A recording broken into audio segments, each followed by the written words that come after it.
जी 3 class. बेटा अभी हमने लेसन कायदे आज़म की रीडिंग की है और उसके मुश्किल अल्फाज के माने किए हैं। अब बेटा हम पेज नंबर 78 पर इस लेसन की मश्क करेंगे। बेटा अभी हमने रीडिंग की है, इसलिए हम बहुत ही आसानी से आप इसको समझ लेंगे।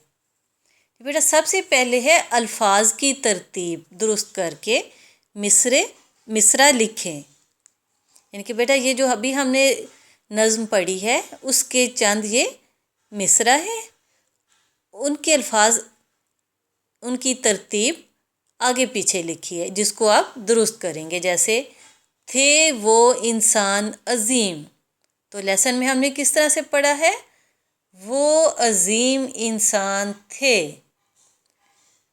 छा गए फिर हर तरफ फिर छा गए।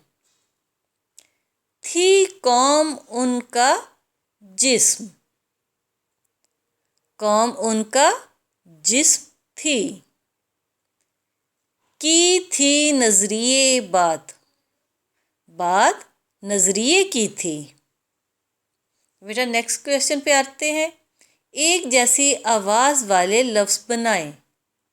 जी बेटा आपको तो सुन के ही फ़ौरन आपके जहन में आ जाएंगे कि इस जैसे कि ये लफ्ज़ है सब। बहुत से ऐसे अल्फाज हैं जिनके आखिर में बे आएगा, जिनकी आवाज़ इनसे मिलती जुलती होगी, जैसा कि जब, जान, आन, बात, रात।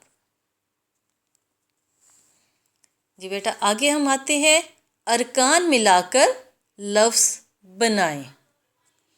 जी बेटा यहाँ पे कुछ अल्फाज अरकान हमने लिखे हुए हैं जिनको आप मिलाएंगे और एक मुकम्मल लफ्ज़ बनाएंगे। आइन, ज़ुआ छोटी ये ज़ी, मीम, क्या लफ्ज़ बना, अजीम। काफ वाओ ते, कुव्वत, हे बड़िए हे, रे अलिफ रा, नून साकिन, हैरान। इकट्ठी, अलिफ ज़े नून इन, सीन अलिफ सा, नून साकिन, इंसान।